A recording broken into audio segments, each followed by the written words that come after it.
Mr. Speaker, this government doesn't seem to understand what free, prior and informed consent means.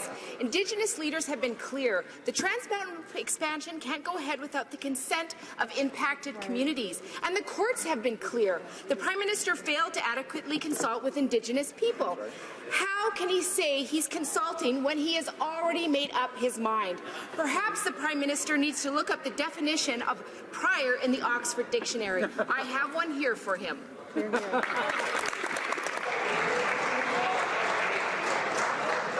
member for North Island, Palbert, I'm sure knows very well that he was not allowed to use props in the House.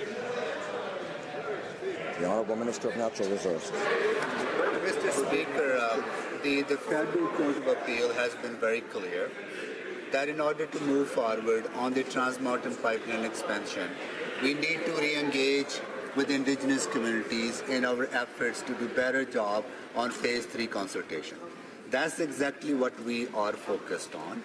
We are putting our teams together. We're reaching out to Indigenous communities to engage them, listen to their concerns and respond to their concerns, and we will make sure that we have the right process in place, that we are moving forward on this project by responding to the federal court's decision. Well, member for North Island, Powell River. Prior means before, Mr. Speaker.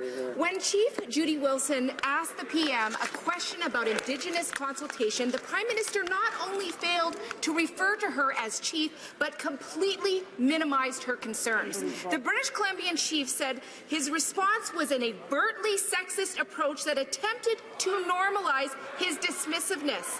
Then a male chief asked a very similar question, and the Prime Minister responded with respect and an apology. When will this feminist Prime Minister stand up in this House and apologize? The Honourable Minister of Indigenous Services. Mr. Speaker, prior to our government starting in 2015, the previous Prime Minister did not go to Special Chiefs Assemblies, did not go to general meetings of the Assembly of First Nations. Our Prime Minister goes to those meetings, he interacts, he accepts questions from the floor.